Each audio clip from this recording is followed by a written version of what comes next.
Welcome to Definitely Maybe Agile, the podcast where Peter Madison and David Sherrock discuss the complexities of adopting new ways of working at scale. Hello and welcome to another exciting episode of Definitely Maybe Agile. It's always fun to be able to say that. So today, Dave and I are joined by Andre. So Andre, would you like to go ahead and introduce yourself? Hi, great, thank you. So thank you very much for inviting me. My name is Andre Kaminski, and I am Director of Advanced Technology Solutions at WorkSafeBC.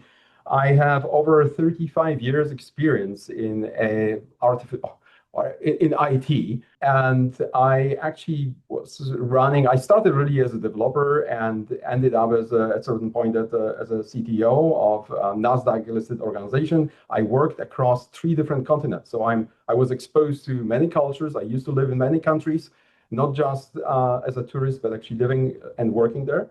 So, my experience is really everything that I learned in those organizations, in those cultures. And in Canada is obviously exactly the same.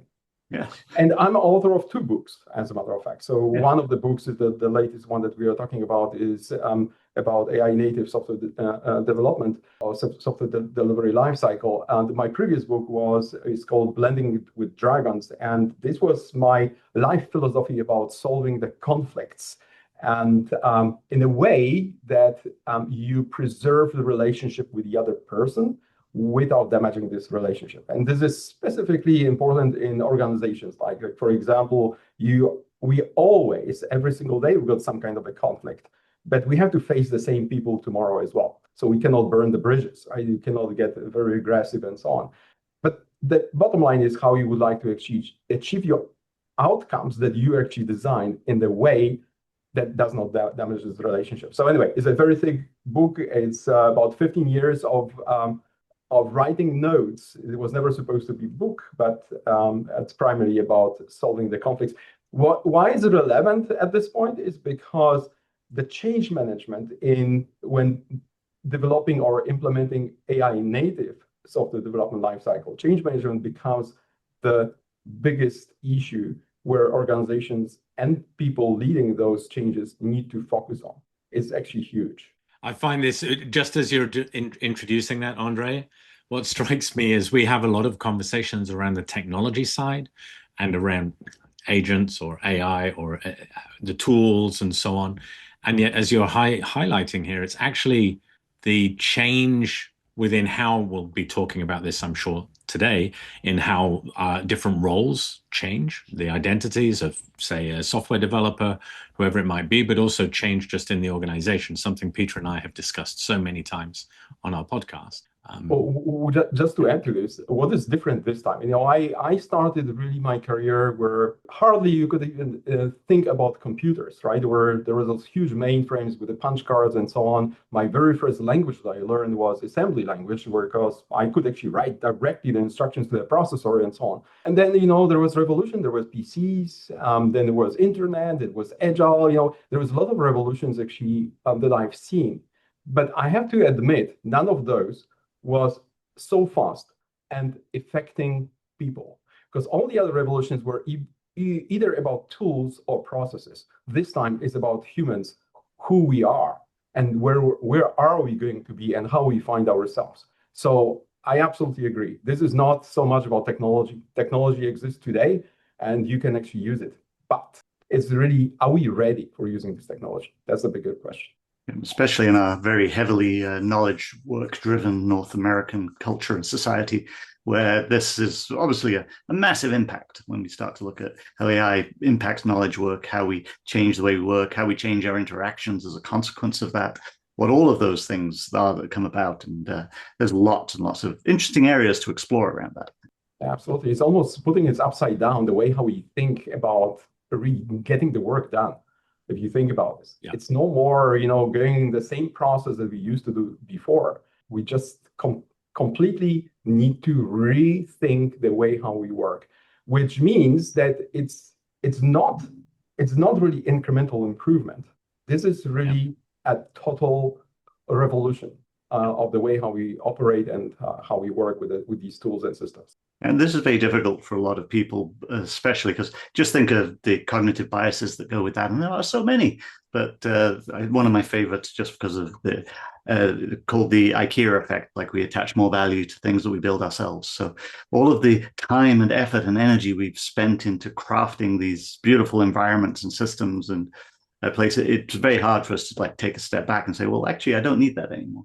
Well, to let it go, but just think about this, and I understand because I emphasize with this, or really I empathize with this.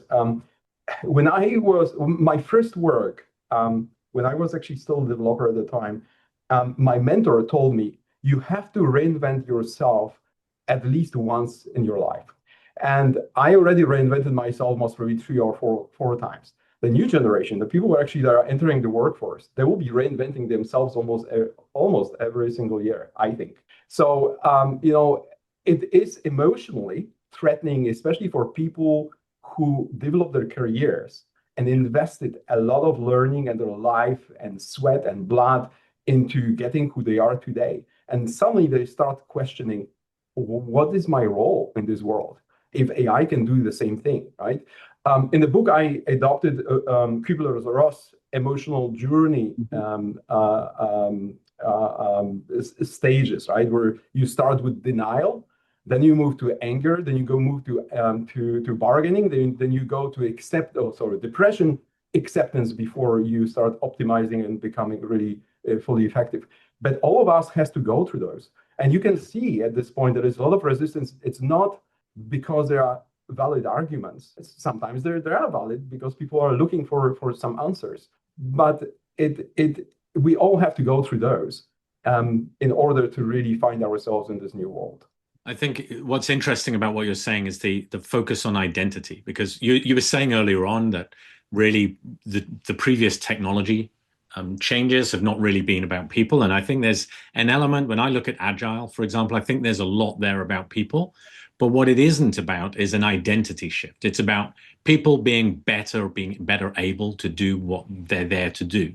But as you describe the AI revolution, however we want to describe that, it really attacks the identity of who we are, because we've been educated, we've gained experience in whatever it might be that we've done over many, many years.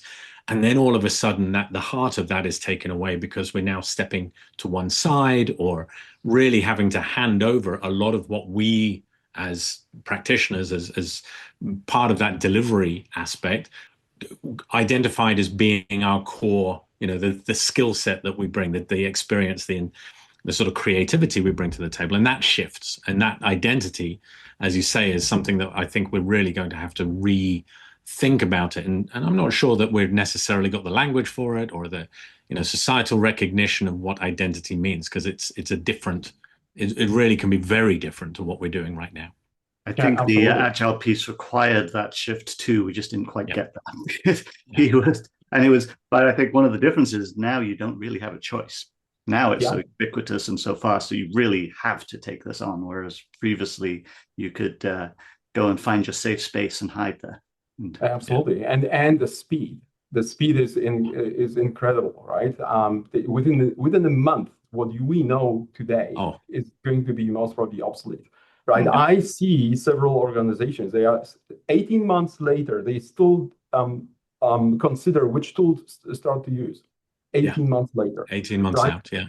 What was 18 months before, right? Like which tools they were, like, the ability of AI to, at the time, 2024, for example, right? Middle of 2024, according to one of the reports, which is measuring the capability of AI was able to do 50% of time reliably the same work as human needed about 10 minutes. So middle of 2024 was 10 minutes. End of 2025, in December 2025, it was already 14 and a half hours. So 14 and a half hours AI can actually perform the same work that a human. So this just shows you how quickly it is, and it's exponential increase. It's going to be faster. As a matter of fact, we can see it already this year, right? So Meta, for example, estimates that the capability of AI was last year, was doubling every 7 months. Now, since January, it is about 4 months. So it's becoming faster, right? Yeah. And innovation, obviously, a lot of organizations are adopting AI and using AI for innovation. So Anthropic, for example, most of their code is already generated by AI. So is actually OpenAI. Last 2 weeks ago, I think, or 3 weeks ago, I read a post from a GitHub chief technology officer who said their 2025 was their record year from number of commits in GitHub. It was over 1 billion of them. Now, in April, they already estimated that by end of this year is going to be 14 billion, 14. And the reason for that is that a lot of organizations and people and developers are adopting AI to improve their products. That's reality. I feel we've had a great introductory conversation. I wanted to bring us back to the book, if that makes sense. And specifically, because you talk on the title of the book is the AI-native Software Development Lifecycle. So you're mixing two things, and I'd love to get your perspective. What is AI-native versus non-AI native? And you mentioned the SDLC, which anybody working in the industry for a while we've seen that around for decades. So you're mixing this sort of two very different things, AI native and an SDLC. Can you talk a little bit about what AI native means and how it impacts the SDLC? Yeah, right. So you can look at it from two different angles. So let's start with the first angle. A lot of organizations today adopting AI and saying, let's say, buying the GitHub Copilot licenses for the developers, so developers can actually do some coding using some of the AI support in that. And they think that they are AI native. Actually, they are not. They are adding AI on top of their existing processes. Those processes in many organizations were developed 30, 40 years ago for specific reasons. And those reasons were about human limitations. AI native, on the other hand, puts it upside down. Those processes are not about related to or built around human limitations. They are built around AI capabilities. And now you look at where humans are needed to do the work, because coding became commodity. So that's not really the biggest issue at this point. And the big problem that a lot of organizations are looking at this point is they consider software development or part of the coding as the area that actually is going to make their organizations better, faster, and deliver better quality products. And that's misunderstanding, because we have to think about the systems thinking. You have to think about the entire delivery life cycle from the very beginning to the end, from the moment when the idea appears to the moment when it is in production. Just optimizing one step, which is the code generation, is not going to introduce any change. You're still it's going to take you 12 months or 18 months to develop that part of the software, because you have to deploy to production. You have to go through architecture reviews. You have to go through security reviews. You have to go deployment processes. You need to go to CAB meetings and so on and so on. So there is a lot of these processes that stay. There is no AI there. So when it comes to the software development lifecycle, when I refer to it in AI, this is exactly what I mean. The entire life cycle, entire software development life cycle needs to be rebuilt around AI. Optimizing just one step is going to create a bottleneck in some other part of the software development life cycle. So if you are going to be faster in coding, then you are going to starve upstream, and you're going to overload downstream, because testers will not be able to test that amount of work that you are generating. And you can see this today. So that's where a lot of organizations are stuck at this point. And if you notice, go to LinkedIn or everybody, conferences and so on, everybody is focusing on one thing: how to use AI for coding. That was never a problem. And the book really goes around this premise. The coding, if you think about GitHub Copilot, and I'm not picking up Microsoft or GitHub specifically, this is relevant to any other vendor. But their marketing departments provide a promise that if you use their tool to support coding, then you become 30% more efficient, faster. But that's not what we can see. That's not really true. And as a matter of fact, if you look at amount of work or type of work that every, let's say, developer is doing, developers spend only between 7 to 15% of their time coding. Everything else is debugging, meetings, writing documentation, and so on and so on. So if you think about it and you do the math, let's say the best organizations, in the best organizations, developers spend 20% of the time. So 30% out of 20% gives you 6%. That's a marginal improvement. That's no transformation, right? So it's similarly like any organization who is getting GitHub Copilot licenses, they say, oh, we are AI. No, you're not. It's similarly like if you get the Jira licenses, it doesn't make you Agile, right? It's very similar thing. So AI and software development lifecycle goes together because you won't be able to improve the entire software development lifecycle as is, but just by augmenting AI, by adding on top of this AI. So the difference that I'm talking about is AI augmented is where you use your existing processes and you add AI on top of this, or AI native is you rethink entire life cycle or your entire process. You rebuild this process around AI in the center, and you put humans where humans will bring the highest value into this cycle.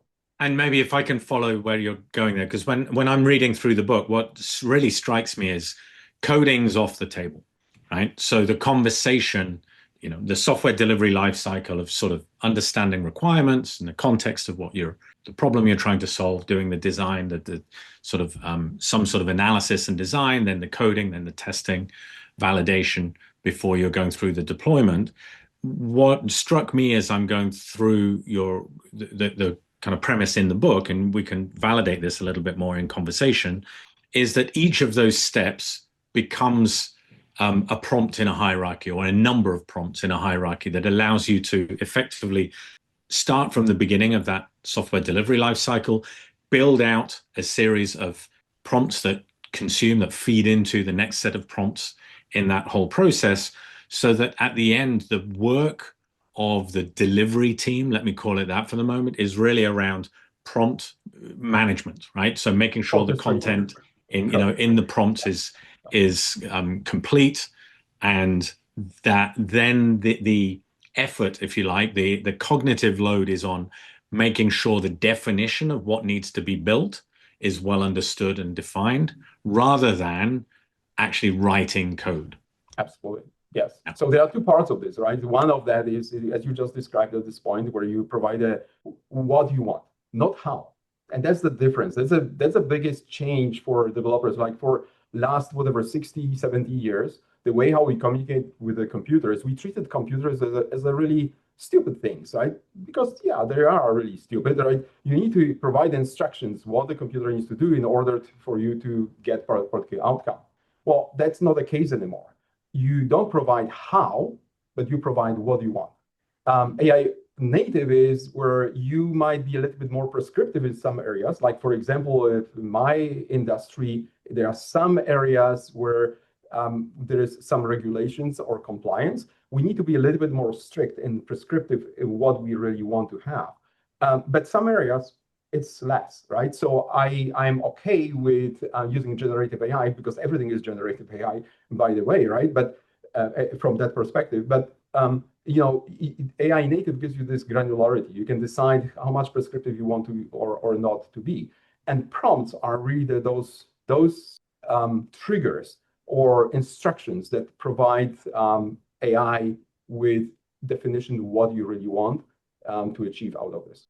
I'm not going to burst into the Spice Girls, thankfully, but what really we want. The idea that we document what we want and we get as granular as we need to, and say it's very specific in certain places, because we know that certain aspects, especially in highly regulated organizations, we have areas where we really truly need to have oversight, and a lot of areas where it's especially sensitive around things like identity or management of private data, or areas like this where we want to make sure that what gets generated is correct and that doesn't accidentally go and create holes or create problems for us. When you think of the prompts and you think of the parts of the system that are doing that, and we haven't really gone through your sort of 6 steps at this point, which this might be a good lead into that, because if we think about how do we then think of the parts of the system that we really do truly need to be more deterministic, where we want to make sure that this has to happen like this, and we can't necessarily rely on a probabilistic engine to take care of this because it might decide it wants to do something else. Oh yeah, and that's dangerous, right? And that's the difference between vibe coding and AI native, because in AI native, there is a structure and there's a repeatability. In enterprises, like I mean enterprises, not side of the desk projects or prototypes or some kind of a proof of concept or hobby project. For sure, vibe coding is okay because it's quick and you're getting something. But the problem with vibe coding is that everything is ephemeral over there. So your prompts are ephemeral because AI is generating ephemeral. You just described what we wanted, but the system generated its own code, its own prompts. And then the code was generated as well. So there is no repeatability, because if I ask you to do the same thing, it's going to build a completely different system, right? So it's not going to be the same thing. And your auditors are going to say, well, what is this, right? Like, how can you explain how you build this even? So the problem with vibe coding, there is no repeatability, and that's one of the biggest constraints and obstacles. So this is why the prompt engineering and specifically prompt architecture is extremely important here, because it provides the structure and guidance. I can develop the same application out of the initial context prompt every single time when I'm using AI native. So to be clear, my outcome is going to be the same. My output not necessarily the same. So there could be some changes in the code, but the outcome is the same. So maybe let me just walk through those 6 phases, because I think it's important to understand what I just said. But the very first one is the discovery and context engineering. And this is the outcome of this particular process, this phase, is a context prompt. And this context prompt becomes, or is really the boundary that describes the entire system. Every single agent, every single human actually using the context prompt as a single source of truth. And the validation within the system itself happens if just to check if there is any drift out from that particular context prompt. So whatever is in the context prompt is a source of truth, and the system needs to be generated always to satisfy this context prompt. In my book, I suggest having 2-day workshops where you invite all needed stakeholders to design that context prompt. There will be your business there will be your architects, there will be several people, security, and so on. The context actually encompasses the entire view and the state of knowledge at this given point of time. And this creates ultimately the outcome of this context prompt that is used in the subsequent phases. The phase 2 is the prompt architecture and design. So this is a set of prompts, starting obviously with the first prompt, which is the context prompt. But then you look at the prompts that describe the architecture. Earlier, before this conversation, we talked about, for example, having different type of prompts that we have. But because there is a context window limitations, you don't want to put all the knowledge into one prompt, because the AI is obviously going to start hallucinating. And that's where a lot of people see that their systems are not really performing. And that's exactly the reason, one of the reasons for that. But the bottom line is that you want to structure those prompts using a progressive disclosure. So you give enough information for the AI in order to complete this particular task. So you don't want to overload with unnecessary information. Just provide enough information for the system to be able to generate. So the prompt architecture and design, the phase 2, is extremely important. The prompt optimization, which also links ultimately to the token economics. It's very easy, like for any organization that try to adopt, for example, cloud. They very quickly found out that they were actually spending tons of money and they didn't know why and how. With AI is exactly the same. This can get out of hand very quickly. So the prompt architecture is defining what are the prompt budgets for those specific prompts. The phase 3 is AI orchestrated development. And this is what everybody is talking about today. So that's phase 3, where the generation of the code is really happening. Phase 4 is intelligent quality engineering. And I specifically mentioned quality engineering because it's about validation, it's not testing. Because testing is done actually at the very beginning. So when you actually create this or start actually building the system in phase 3, your system starts building failing tests first. So very similar to test-driven development, but now, okay, I'm calling it test-driven navigation, where those set of failing tests first based on the context prompt to satisfy that prompt. So agents in phase 3, whether it's orchestrated development, satisfy these tests. Once these tests are passed and all the requirements are complete, then the system moves to phase 4 to validate. Was there any drift from that original context prompt, either from perspective of business requirements or architecture, how the system was built, and so on and so on. And when this passes, then it goes into automated deployment and operations. I think this is most probably the easiest part, because many organizations already looking at some kind of automation within the deployment and operations. But what it gives you here first time, most probably really what gives you first time, is the AI agent can actually decide how to deploy the application to production. So canary releases or even dark launches are becoming something that is normal. So AI will decide, okay, I'm going to deploy, let's say, this application to 5% of users, and it's monitoring performance. And there is the problem, or if there are any issues and they are below the threshold, start rolling it out to wider audiences, or rolls back. So it gives a little bit time and is monitoring, and it's helping to roll it out to many users. And the phase 6 is really important, because here is the continuous learning and evolution. And what is it about? The system can learn itself from the behavior or observed behavior in production. So it can suggest changes to the human.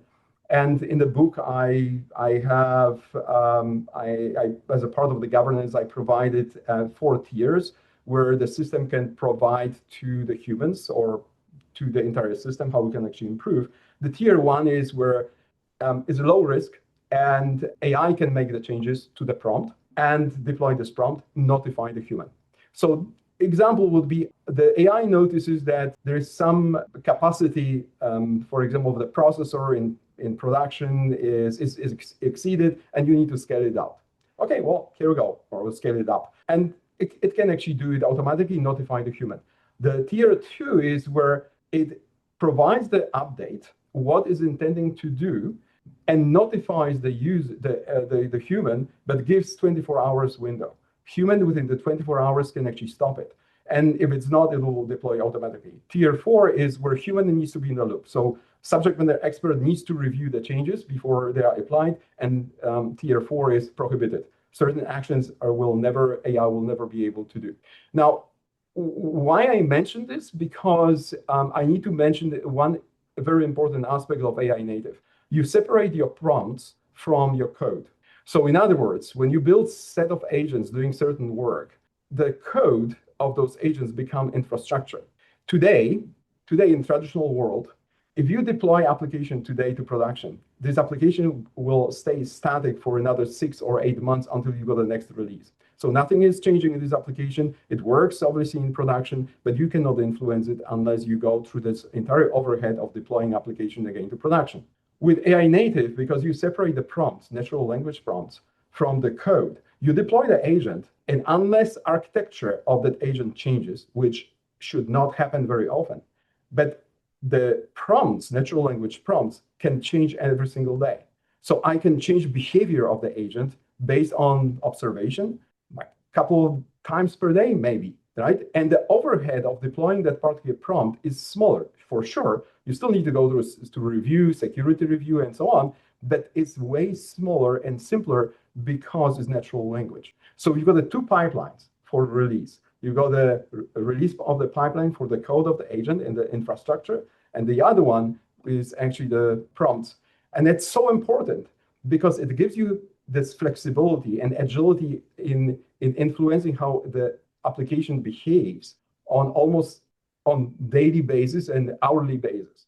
So this completely changes the way how we think about the delivery of the software and maintaining these systems. I can give you examples in my organization. For example, we developed an agent that, or is a class of agents that is called Doc Nexus. And this agent specifically can be used for guiding conversations in Microsoft Teams with the business people, for example, or anybody, to develop specific documents. So the very first one that we started work on was statement of work. So in the past, it took several weeks for several stakeholders, subject matter experts with technical leaders, to actually meet or have several meetings to develop the statement of work for a particular project. And there was, meetings and then going backward, forward, and so on and so on. Today, the same work with the Doc Nexus statement of work agent, it can be done within 1 hour. So it's one conversation that is led by the agent. Agent is asking specific questions, getting deep, and ultimately at the end fills the document with a specific structure. The users do not need to even be bothered about those structure. And the questions that are being asked are asked in the business language, the same language that the user really understands. But what is important, why I mentioned that, because this agent I can very easily change by changing the set of prompts without redeploying the Doc Nexus to do business cases or contract development or privacy impact assessment or anything else. One agent, different set of prompts. So it's so powerful, right? And you don't need developers really to do that, the changes of the prompt. It could be done by the business engineers or business analysts. It could be done by product owners. A lot of business people themselves when they are skilled. Obviously, we have to be careful. We don't give them access to production systems, but they can actually influence because it's natural language. They can actually write what they really need. At a certain point, when they become quite proficient, they can take the system behavior in their own hands. Peter, jump in. Otherwise, I'm go ahead. Yeah, no, I thank you for the overview. I think it was very good to hear you talk through the different steps, and especially since I've read them in the book, it was good to hear the sort of the details of how you're handing those over. One of the challenges that we've been hearing about in organizations that we work with as well is when it comes to the SDLC is this idea that in the past it was only the developers who managed the changes into those production environments. But now we've got this idea that SDLC now applies to others in the environment too, who are also potentially developing code. And if we're treating, for example, the prompts as code, if we're checking them into a repository, if those users don't necessarily understand how to manage them, then how are you seeing that approached in organizations that you've worked with? Right. So what is really important is the governance around it, and that's where AI native is. Its foundation is really the governance. That 4 tiers that I just described in the operational part or learning, this was just one of the examples. But the governance of the entire system, who can change the prompts, changing the prompts is not trivial because, first of all, you need to really understand the specific model you're working with. The specific set of prompts might be suitable for one set of models, but is not going to be suitable for others. So you are not going to get the same type of quality of responses. The other thing, when I mentioned about hierarchy of prompts or architecture of prompts, there is a link between them. You cannot just change arbitrarily one of these prompts and thinking that nothing else is going to be impacted. It's going to be impacted because one of the prompts, for example, calls a large language model. And if you change that prompt, the response of that large language model will be slightly different. The other prompt is consuming that outcome and might not really understand what actually changed and why this response is different than it was expecting. So you need to really understand that. You need to understand the potential impacts of your changes within the hierarchy of prompts.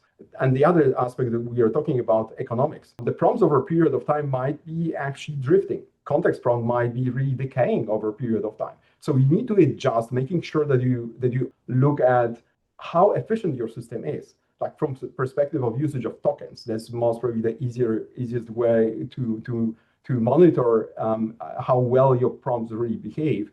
But over a period of time, you will notice that systems will start misbehaving for various reasons. And you have to constantly adjust that. So it's a skill. It's not something that I would say, I without any knowledge, whatever I know today, I can actually start writing prompts. Not true, not for larger systems, right? You need to really understand those nitty-gritties, the way how you optimize the different performance optimization techniques and so on.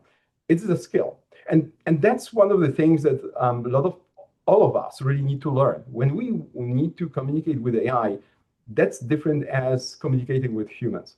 I can give you an example. I'm working for WorkSafeBC. So we are not the typical insurance company, right? We are insuring the workers against potential injuries in their work, but the meaning of claim in my organization is different than in any insurance company. But if I write a prompt and I communicate with LLM, for example, and I just say claim, what AI is going to assume, is going to assume that the claim definition is the one that was trained on, and most probably the claim was defined by some insurance company or example. So it's not going to work for us. And then we are surprised, I'm not getting really the right responses. Well, because we have to be very, very explicit. What AI is different from the way how it's different from humans. If I'm talking with someone in my organization, or I even write the requirements and I say claim, they will know what I mean, but AI will not. So I need to be explicit, and I need to provide positive and negative examples. So AI really learns and becomes efficient. It is a skill, right? It takes time to really learn how to communicate, how to be precise in the conversation with AI in order to achieve the outcomes that you are waiting for. In your experience, Andre, I mean, we had a brief conversation about this in a previous podcast that we did, but that context, that first step, if I just focus on that, where you're defining the context, when we sit together with the business being a range of different stakeholders, all taking care of various parts of it, often there's a lot of implicit knowledge which never really gets articulated. Either, as you said, it's that understanding of what claim means in your context versus another. But there's also, this is one of the headaches that specification often gets to, which is there's so much implicit knowledge that just does not get well articulated. And obviously that has to make its way into the context. How have you seen that adjustment? What's your experience within WorkSafeBC about those business stakeholders really beginning to understand the need to really think through these implicit assumptions and nuances and make those explicit? What have you seen? So that's the role of the context engineer primarily, or prompt engineer on a level, tactical level, where they have a conversation with the business. We don't want to expose the business to, all those nitty-gritties of what is the context engineering, for example, but you want to have a conversation to actually be explicit and explain what it means. So for example, part of the context prompts and what we are using in our organization, we have a part of that context prompt, a vocabulary, which explains its specific terms. But what is important with this whole thing and why AI is really changing the world and organizations that adopt AI native are going to be way, way faster. It is the compound learning effect, because your first project is going to develop some prompts. These prompts ultimately are not lost, and like in many organizations, requirements, once the system is built, requirements are just shelved somewhere and nobody looks at them anymore. Every new system is actually consuming potentially either the same prompts or the same vocabularies. So I do not need to redefine any new project that is being built by AI, humans with the AI. I don't need to redefine what claim definition is. It's already there. And the compounding learning effect is because your projects become faster and faster. You are reusing a lot of the stuff that was generated before. And your agents actually discover that, this exists. I can actually reuse it, or I can just reuse with modifications. But you don't start from scratch. And this is very powerful what happens. You get the consistency across the organization. Like in my organization in the past, I could see there were some product owners they were talking about the claim, but there were some minute differences in the way how they expressed. And this ultimately resulted in potentially large differences when the system was delivered. Here, there is no ambiguity. Every single system using the same definition.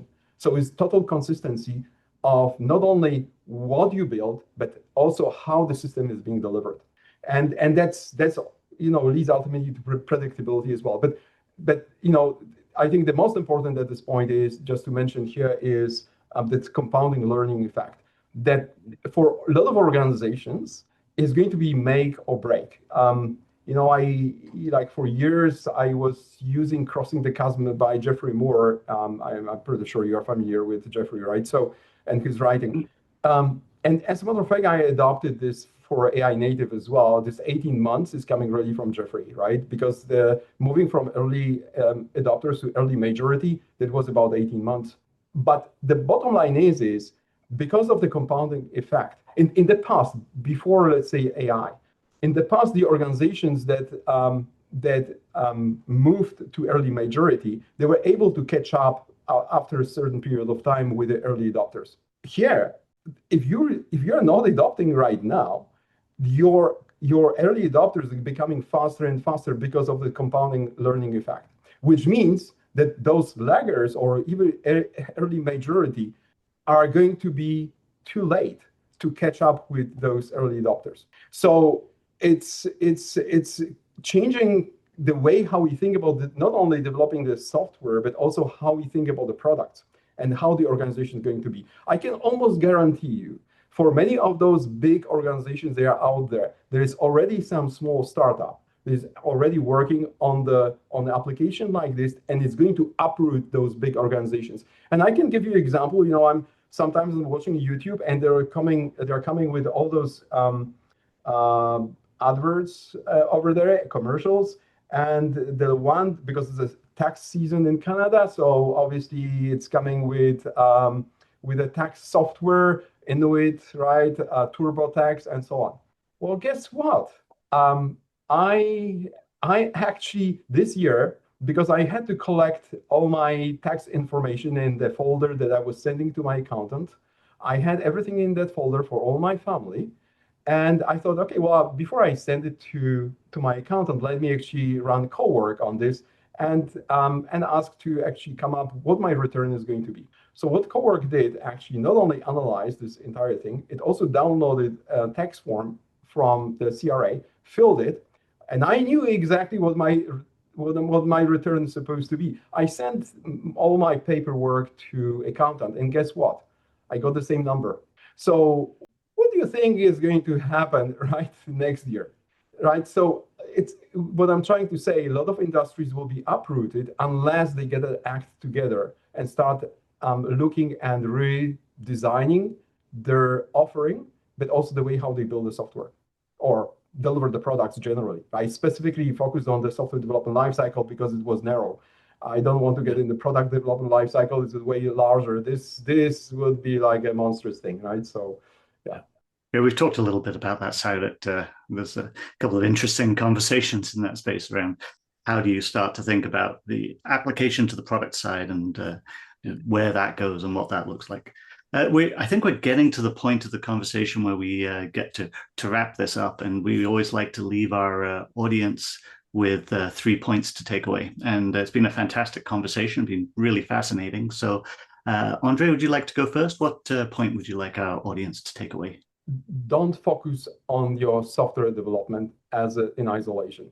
That's most probably is not your critical problem. It is not your game changer. That's not a transformation. When you start using GitHub Copilot or Anthropic Claude Code or whatever tool, that's not your problem. You are asking wrong question. Just start asking the right questions, which is how I'm going to get from idea to production faster and how AI can help with that. So think about the entire process, the system thinking rather than isolated developing a code by AI. I love it. Dave? Cool. Well, the thing that I'm going to take away, and especially from having read Andre's book, is this shift away from thinking about technology and software developers developing code and shifting it towards building the prompts that in turn will build code. So there's just a lot of, I'm sure there are lots of models out there, lots of ways of looking at it, but that paradigm really kind of shifts a lot of the discussion about the skills that you need, what the responsibilities are, how you influence what is happening. And it really, there's a lot coming out of that, and a lot to kind of work with on those. Awesome. I think for my part, I think the piece we were talking around, there's a huge people element of this that we've really got to think about. That it's systems within systems, of course. And if you find yourself, as you were describing it, Andre, if all of your focus is on just that coding part, and I know from my experience working with organizations saying, hey, look, we've got 50 steps in the SDLC to get from the requirement into production, not even thinking about the idea side of it yet. And of those, 3 of them are related to coding. Like, there's so little of the actual end-to-end delivery system is coding related. So if that's all you're focusing these tools on, then yeah, you're not going to get the value out of them for sure. I think that's a very critical point. So with that, I would like to thank you, Andre, and thank you, Dave. As always, a fascinating conversation. I hope our audience has enjoyed it. And if you're listening, don't forget to hit subscribe and tell all your friends to subscribe as well. Always like new subscribers. And you can reach us at feedback@definitelymaybeagile.com. Okay, thank you very much. Thank you very Thanks much. again. Thank you very much, Andre. Thank you. Bye-bye. You've been listening to Definitely Maybe Agile, the podcast where your hosts, Peter Madison and David Sharrock, focus on the art and science of digital, agile, and DevOps at scale.